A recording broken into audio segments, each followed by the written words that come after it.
자, 오늘은 하박국서를 완전히 소화하고 갔으면 좋겠습니다. 하박국서는 언제쯤 기록된 책이라 그랬죠? 언제쯤?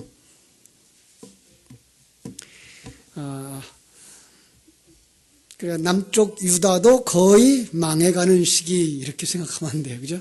거의 망해가는 시기, 바로 그 거의 망해가는 시기에, 이제, 한 번 전쟁이 있었고, 그 전쟁 가운데에서 또 한 번의 전쟁을 앞으로 두고서 그 전쟁과, 큰 전쟁과 전쟁의 중간에 나오는 그런 사건이라 그랬죠. 그래서 우리가 그 속에서, 하나님이 그들에게 무엇을 말씀하고 있는가, 그걸 하박국이 받은 묵시라는 것, 그리고 그가 부르는 찬송의 시로 지어진 한 편의 아주 짧은 그 노래를 통해서 우리가 배울 수 있는 건데, 그 특징이 뭐라 그랬죠? 하박국서의 특징. 미리 배워놓은 것들 복습하셨으면 기억하실 텐데, 하나님이 어떻게 그들을 지적하고 있죠? 그들은 타락했다라는 것. 타락한 그들. 그래서 앞에 전쟁을 한번 통해서 전쟁이 뭐였다고요? 타락하면 곧바로 온 것이 징계였죠. 징계의 채찍이었다. 자, 징계하고 채찍하면 그 속에서 분명히 깨달아 알아야 되는 거 있죠. 그죠?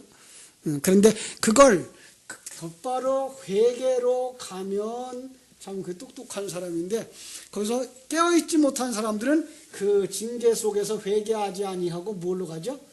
원망으로 가죠. 그것이 바로 우리가 1장에서 볼 수 있었던 내용이었다 그랬습니다. 1장 1절부터 4절 속에서 하박국이 하나님을 향해서 불평하는 내용이죠. 아니, 형통하고 번창해야 할 이스라엘 하나님의 백성들이 왜 고난을 받으며 반대로 망해야 할 것 같은 이방이 어떻게 번창합니까? 라는 이러한 질문을 하는 거죠. 거기에 대한 대답은 우리가 시편 73편에서 봤죠. 불신자들은 이 땅이 그들의 바탕이기 때문에 이 세상에서 참으로 형통한 길을 간다. 그러나 믿음의 사람들은 그 속에서 하나님의 사람으로 만들어져 간다라는 얘기를 보았습니다. 자, 그런데 우리는 거기서 불평하고 있는 이 하박국을 보면서 그게 나는 아닌가라는 생각을 해봐야 된다 그랬죠. 나는 지금 하나님의 뜻을 깨달아 알아서 감사하며 회개하는 자리로 가는가, 아니면 원망하고 불평하는 자로 가는가.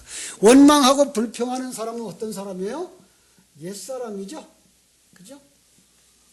아직도 옛사람으로 그냥 남아있으면 그는 뭐가 안 된 사람이에요? 눈이 열리지 않은 사람이고 생명이 아직도 없는 사람이거나 작은 사람이거나 어린 사람이거나, 그렇죠? 그들은 뭐 할 수 있어요? 이렇게 어려움을 당하면 그 어려움 속에서 불평과 원망을 할 수밖에 없다는 거죠. 그런데 불신자들 같으면 이 불평과 원망 속에 그냥 내버려 두시죠, 하나님은.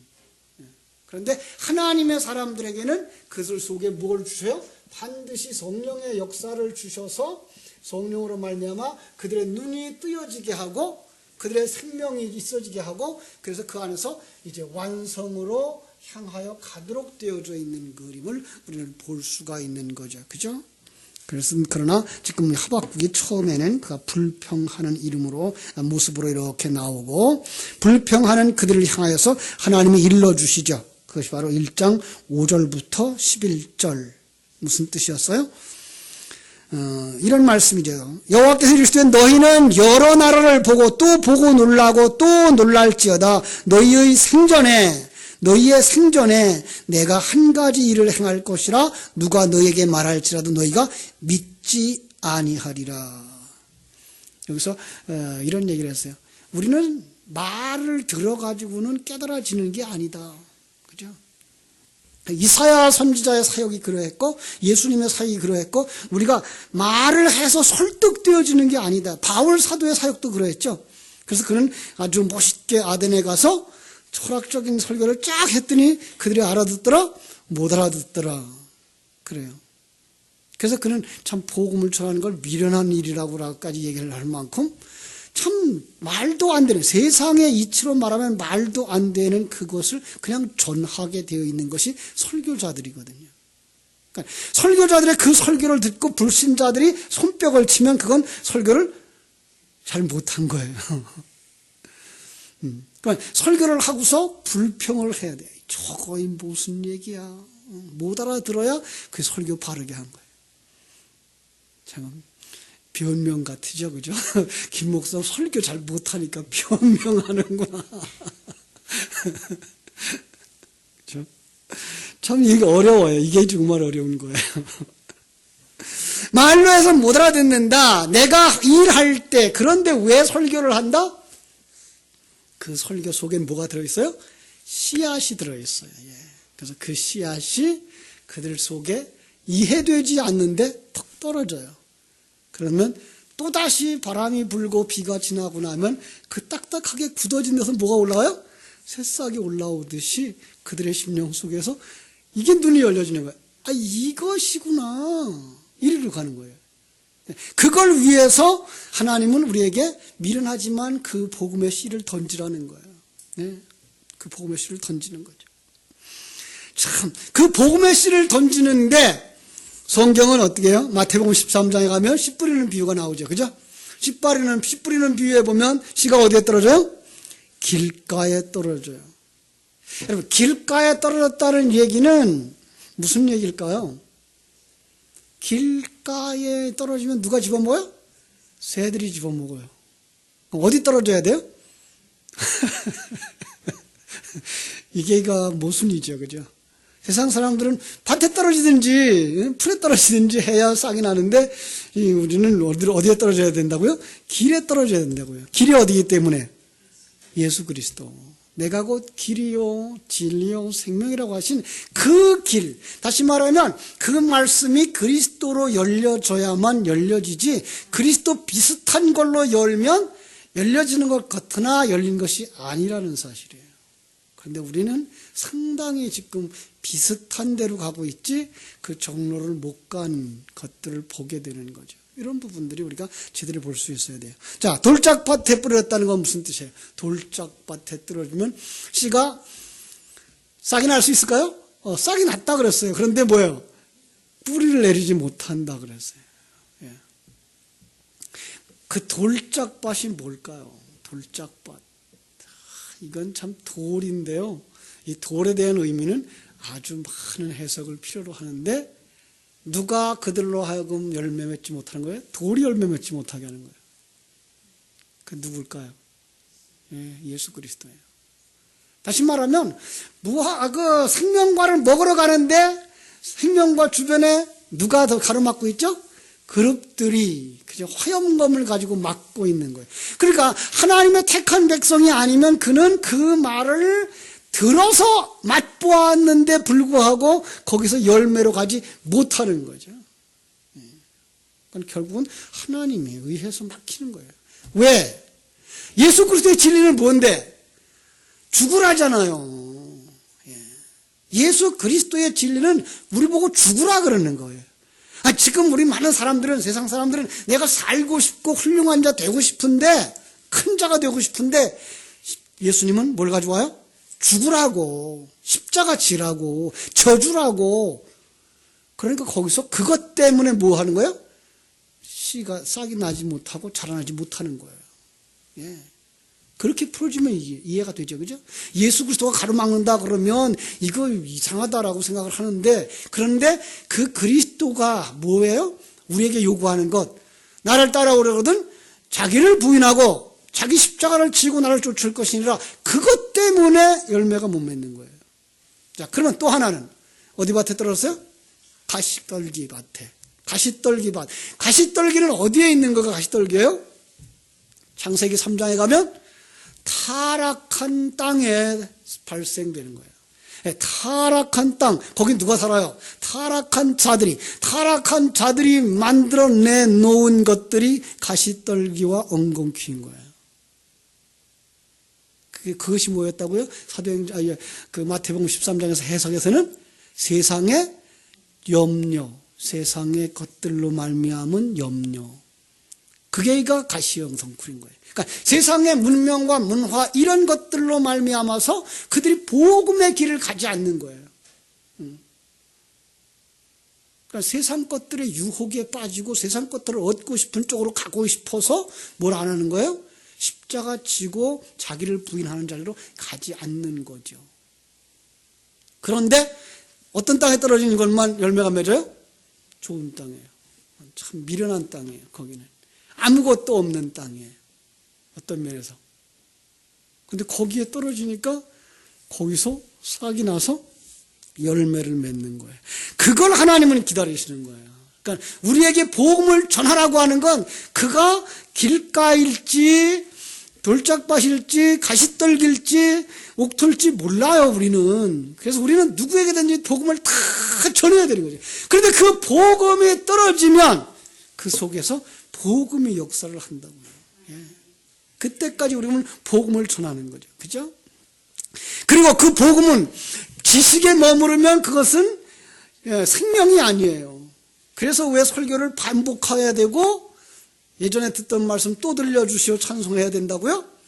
반복해서 듣고 반복해서 듣는 그 순간 그 지식은 우리의 생명이 되어져요. 아, 그렇구나.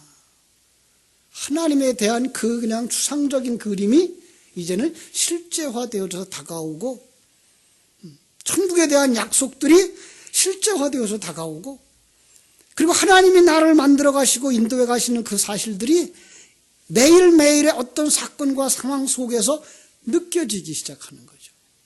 그게 바로 생명이에요. 거기까지 가셔야 돼요, 여러분들은. 쉽지 않죠. 가룟 유다나 사단 같은 것들은 뭐까지 가지고 있어요? 지식까지는 가지고 있죠. 예수가 그리스도인 것도 알아요. 귀신도 알아요. 하나님의 아들인 것도 귀신도 알아요. 이거 뭐예요? 생명이 없는 자들도 그것까지는 이해할 수 있다는 거죠. 그런데 그것이 생명이 되지 못할 때 이것은 정말 안타까운 거죠. 그런데 오늘날 많은 성도들의 그 상황을 이렇게 점검해 보면 많은 성도들의 삶은 미신화의 단계에 그냥 머물러 있어요. 제가 요즘도 늘 반복하는 얘기입니다만은 우리의 기도가 과거에 우리 할머니 장독대에서 정한수 떠놓고 빌던 그 내용하고 다른 게 없어요. 달라진 게 없어요. 그렇다면 그것은 불신자들이 추구하는 것과 다른 것이 없어요.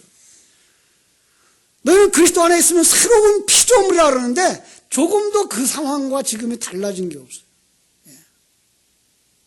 아, 예수 믿는데요? 그런데 그 예수 믿는다는 그 말의 의미도 몰라. 나 예수 영접했는데요? 예수 영접했다고 하는 그 의미도 몰라.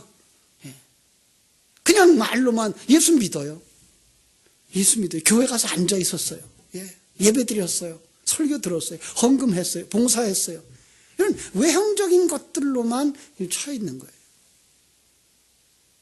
그 속에 예수 생명이 있어서 그 예수 그리스도와 하나 되어지고 그 예수 그리스도와 같이 생명길을 가는 그 신앙의 고백과 함께 그 삶이 없는, 야고보서의 말로 말하면 행함이 없는 믿음에 머무르고 있는 것들이에요. 그런 사람들은 자기의 상황을 보면서 뭐만 할 수밖에 없다? 원망할 수밖에 없어요. 원망의 반대는 뭘까요? 감사죠. 왜 원망하죠? 내가 주인이 되어줘서 내 판단에 나 같은 사람은 그래도 이 정도는 되어줘야 되고 내가 하나님의 아들이라면 이 정도는 주셔야 되고 하는 내 판단의 기준이 있어요. 이것에 차지 않으니까 원망하는 거예요. 감사는요, 내가 없어요. 그래서 하나님이 이만큼 주셔도 감사, 이만큼 주셔도 감사. 하나님이 크게 주시면 그 크게 주신 것에 대한 감사. 내가 없기 때문에 모든 상황, 그래서 합력하여 선을 이루시는 하나님을 보게 되고 그 속에서 감격하는 사람이 될 수 있는 거죠. 그렇죠? 그런데 이들이 하나님의 사람이라면 이 성령의 역사로 말미암아서 성령의 역사하셔서 눈과 귀를 열어주시고 생명을 주어서 완성으로 가는데 이 완성의 목표가 어딜까요? 어떤 것이 완성이에요? 내가 있으나 내가 없는 사람, 그죠? 제가 얘기하는 투명한 유리그릇.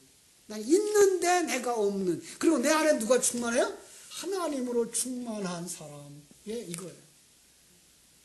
그러니까 이 예술품을 만들고 이 작품을 만들기 위해서 이 성령의 역사는 어떤 역사를 하겠어요?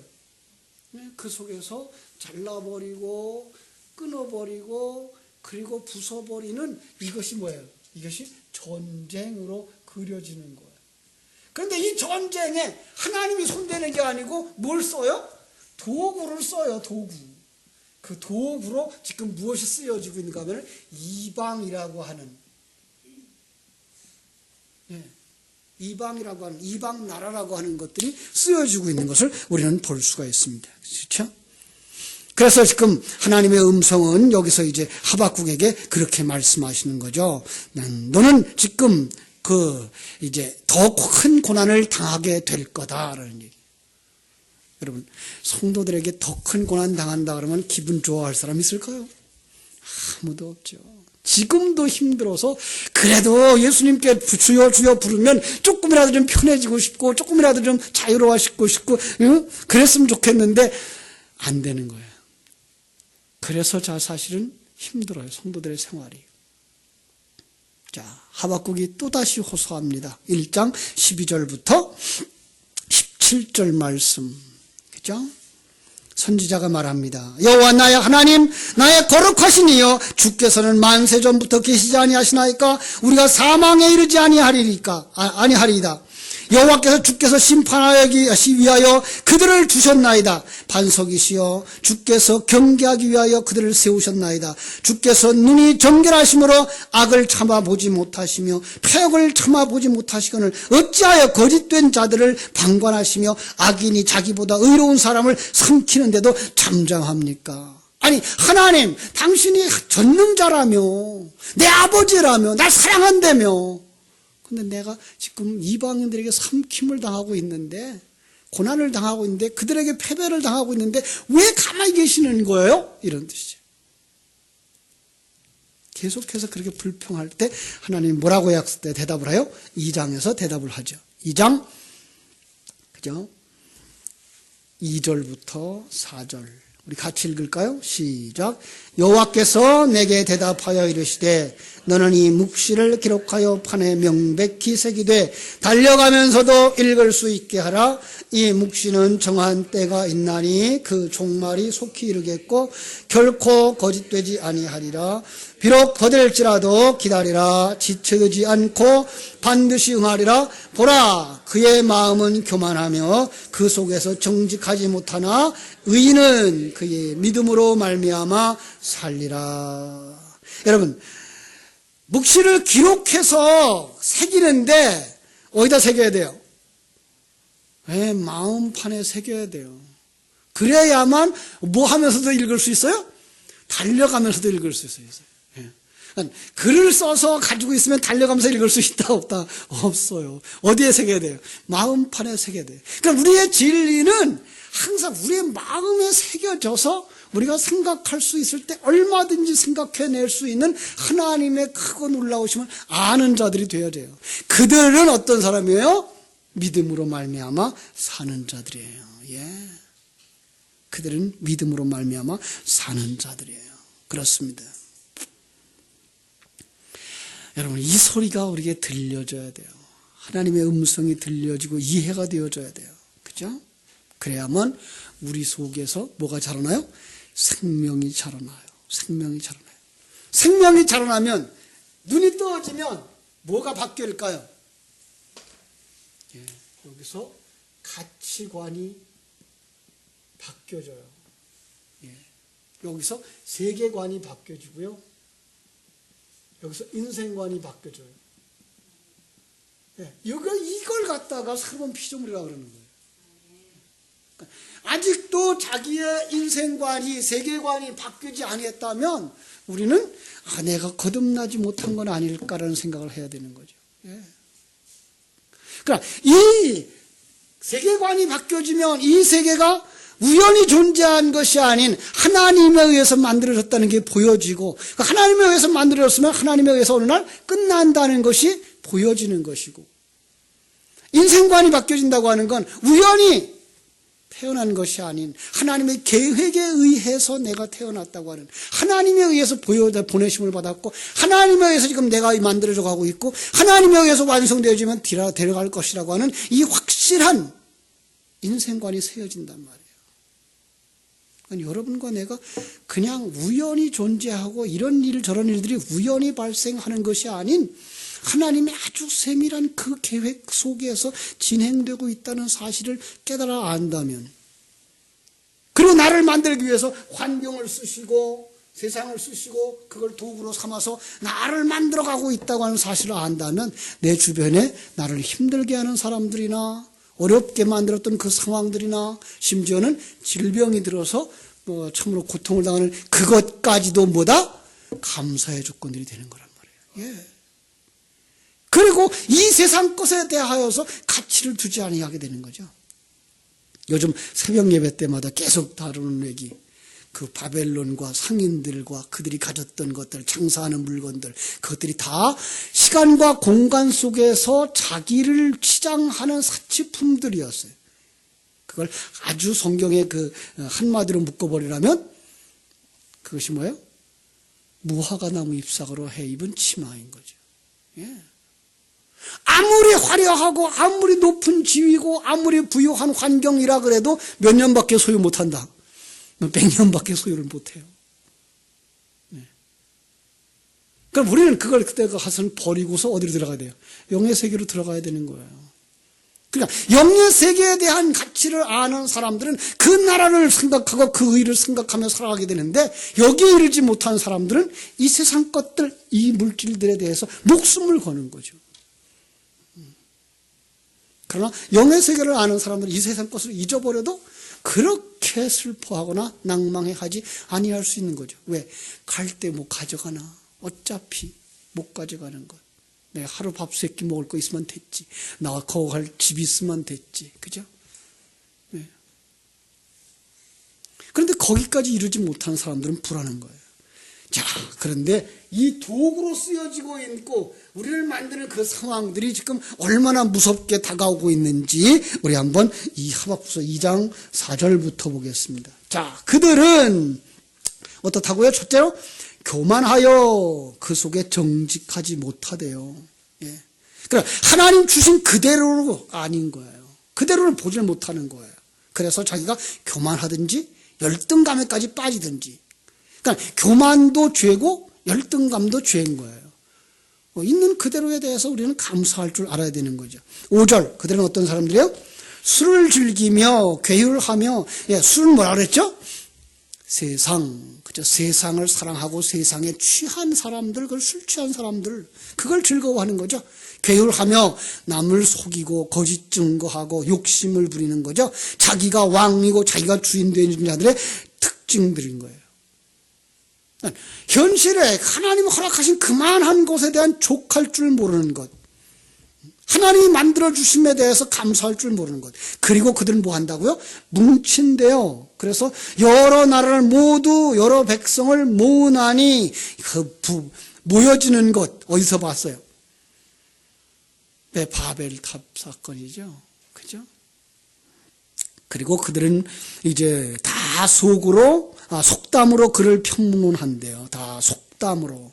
하나님의 경고도 뭘로 여긴다? 속담으로, 우화로, 농담으로. 어디서 봤어요? 롯의 소돔과 고모라 성에서 그 롯과 롯의 사위들이 그랬죠. 예.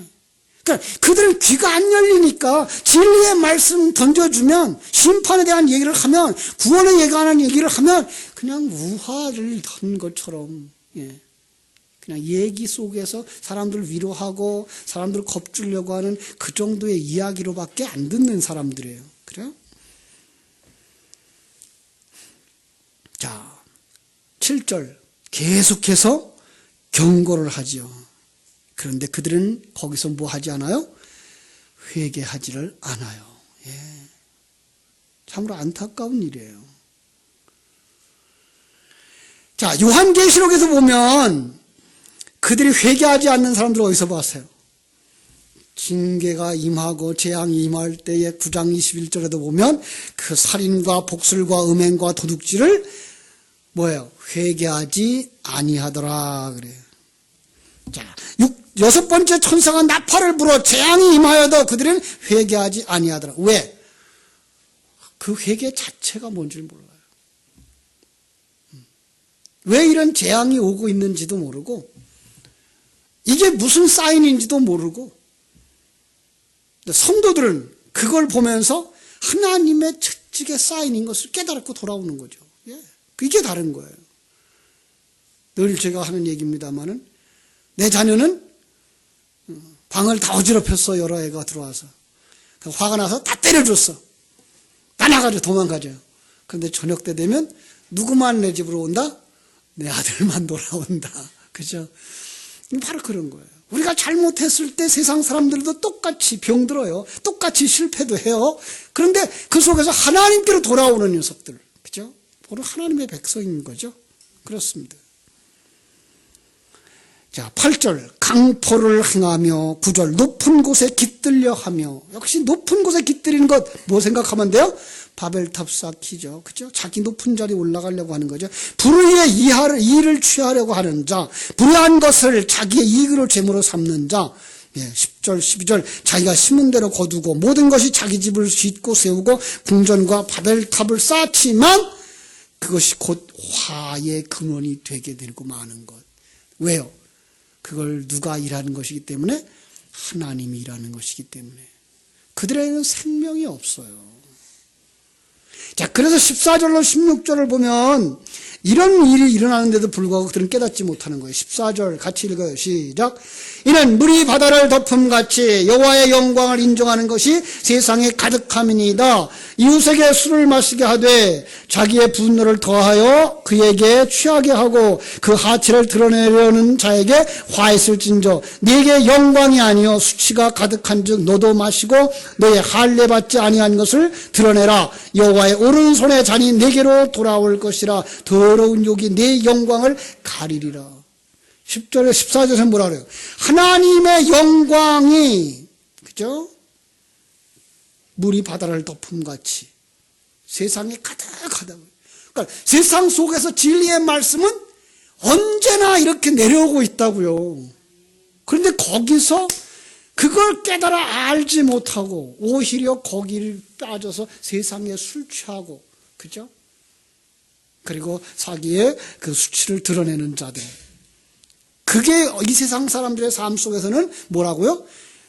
라오디게아 교회에서 들은 말씀처럼 자기는 부요하여 부족한 것이 없다라고 생각하는. 그러니까 세상의 눈으로 보면 그들은 세상 것들로 자기를 치장하고 있기 때문에 난 괜찮은 거야 라고 말하고 있는데 그게 아니고 하나님의 영광을 가리우는 자라.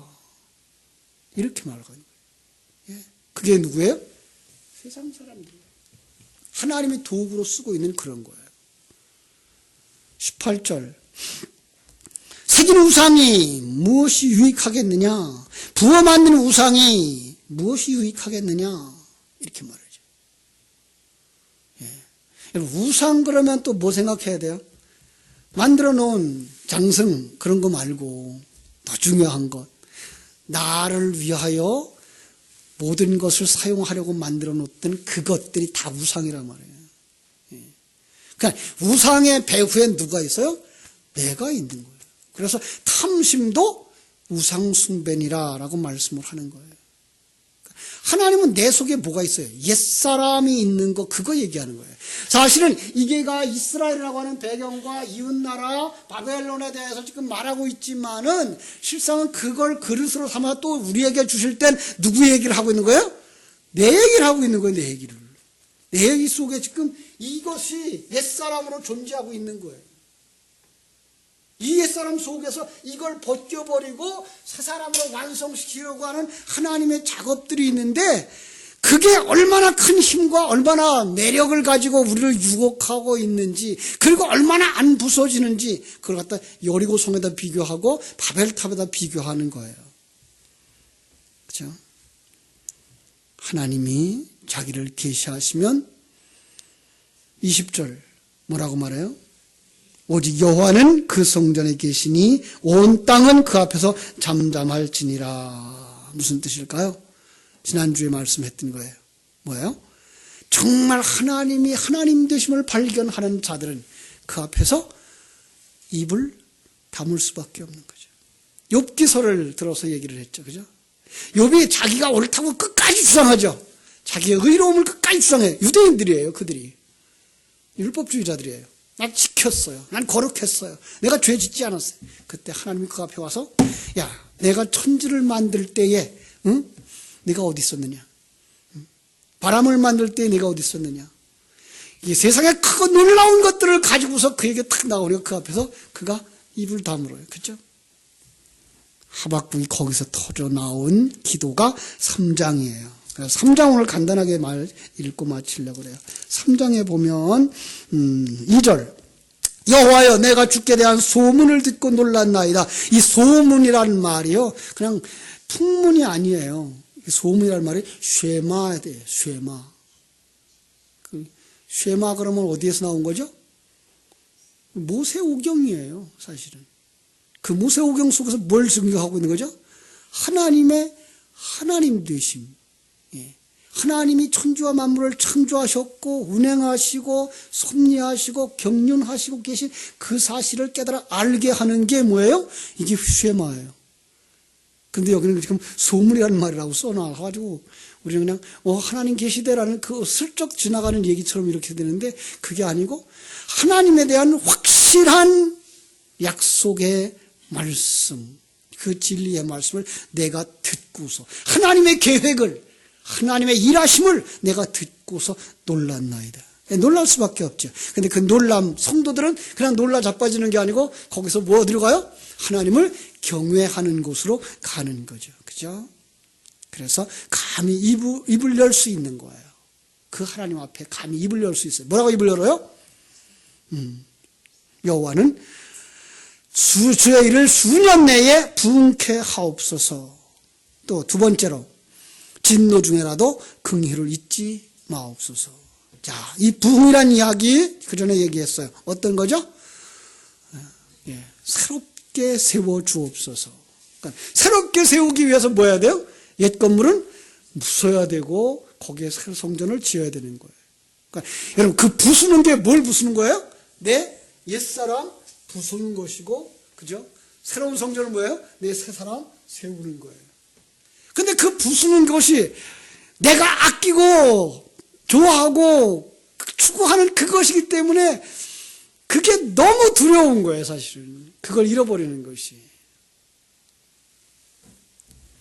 그래서 진노 중에라도 뭐 하지 말라고? 긍휼을 잊지 마옵소서. 곡식과 가라지가 함께 자라는데 농부가 가서 가라지를 뽑을 때 뭐 하는다고요? 너무나 가라지하고 곡식이 한 덩어리가 돼버렸어요. 농사해 본 분들은 알 거예요. 그죠? 농사 이렇게 모를 심었는데 그 모의 속에 피가 하나 들어가 있어서 나중에 이거 피하고 모하고 떼어낼 수가 없을 정도로 붙어버린 상태, 엉켜있는 상태. 그게 우리 속에 옛사람과 새사람이 지금 하나로 엉켜있는 상태. 암세포와 우리의 그 살아있는 육신의 세포가 한 대 붙어있는 상태. 거기서 그 암세포를 잘라내려고 할 때 상하지 말게 해달라는 거지. 생명 상하지 않게 해달라는 거죠. 그죠? 그게 뭐예요? 진노 중에라도 긍휼을 잊지 마옵소서. 예. 그랬더니 하나님이 어떤 얘기를 하죠? 3절. 하나님이 대만에서부터 오시며 거룩한 자가 바란산에서부터 오시는도다. 이 대만과 바란산은 뭐가 오고 있는 거예요? 여기서 민수기 10장에 가보면은요, 모세를 통하여서 70인, 그 이스라엘 70인의 그 장로들이 세워져서 그들에게 성령을 부어주시는데 그때에 나타난 지역이 바로 이 바산이에요. 그러니까 결국은 그곳으로부터 뭐가 오는 거예요? 성령이 임하는, 그러니까 하나님의 임재가 임하는 그곳이에요. 그러니까 성령이 오심, 하나님의 임재, 그것으로 말미암아 영광이 하늘을 덮고 찬송이 세계에 가득하게 되는 것이 바로 3절 말씀이에요. 그의 광명의 빛과 같이 광선이 그의 손에서 나오니 그의 권능이 그 속에서 감추어졌도다. 역병이 그 앞에서 행하며 불덩이가 그의 발밑에서 나오는도다. 예. 그러니까 성령이 오시면 성령이 오심과 동시에 뭐는 나가요? 그 앞에서 옛사람들은, 질병들은 그죠? 떠나는 거죠. 자, 성령이 오시니까 10절은 어떻게 얘기하죠? 산들이 주를 보고 흔들리며 창수가 넘치고 바다가 소리를 지르며 손을 높이 들었나이다. 손을 높이 들었다 뭐예요?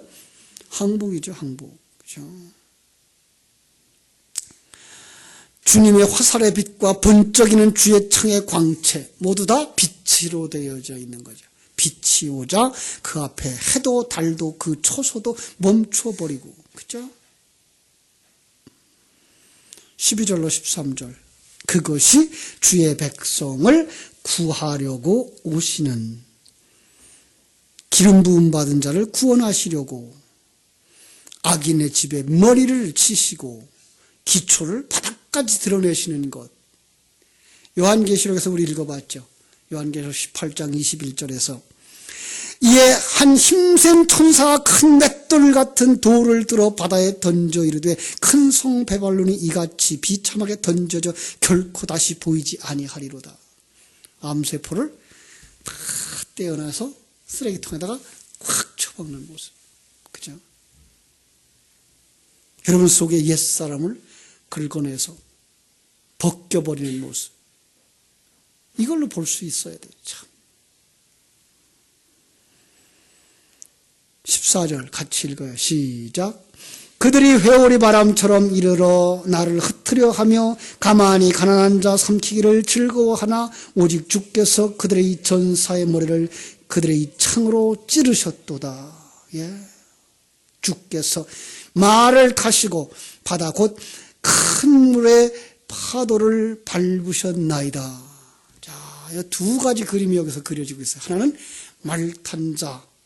어디서 봤죠? 요한계시록에서 보죠. 그죠? 또 큰 바다를 밟은 자 어디서? 요한복음 6장에서. 그죠?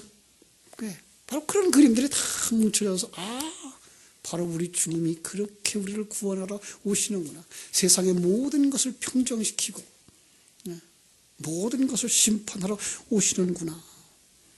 그 싸움이 어디에서 일어나요? 성도들 안에서. 여러분과 내 안에서. 그죠? 16절 같이 읽어요. 시작. 내가 들었으므로 내 창자가 흔들렸고 그 목소리로 말미암아 내 입술이 떨렸도다. 무리가 우리를 치러 올라오는 환난 날을 내가 기다림으로 썩이는 것이 내 뼈에 들어왔으며 내 몸은 내 처에서 떨리는도다. 그 수술을 하려고 그 수술 침대 위에 올라가 서 있는 기분 아니에요, 이게? 그죠? 수술 안 당해본 사람들은 모르겠지만, 그죠? 그 환난의 칼날이, 그죠? 그 진노의 칼날이, 아픔과 두려움이 엄습해 오는 거예요. 그런데도 그 속에서 찬송하는 사람이 있어요. 17절 같이 읽어요. 시작. 비록 무화과나무가 무성하지 못하며 포도나무에 열매가 없으며 감람나무에 소출이 없으며 밭에 먹을 것이 없으며 우리의 양이 없으며 외양간에 소가 없을지라도 나는 여호와로 말미암아 즐거워하며 나의 구원의 하나님으로 말미암아 기뻐하리로다. 아멘. 만약에라는 말이 없어요, 여기. 만약에라 그러면 이런 거 조금은 있고 혹시 요만큼은 없어도인데 여기 얘기하는 건 뭐예요? 그건 다 없어질 거다예요. 언제 그거 다 없어지죠? 우리가 이 세상 떠날 때. 그리고 또 하나, 이 세상 살아있을 때에는 그걸 우리는 누구에게 팔았죠? 마태복음 13장 44절. 그죠? 주님께로 등기이전을 해드렸어요. 내 거 아니에요. 하나님이 내게 준 모든 재산도, 모든 시간도, 모든 은사도 내 것이 아니에요. 하나님의 것이에요. 그러니까 나는 어떤 사람이에요? 누가복음 16장에 거지죠. 가진 게 하나도 없는 자예요.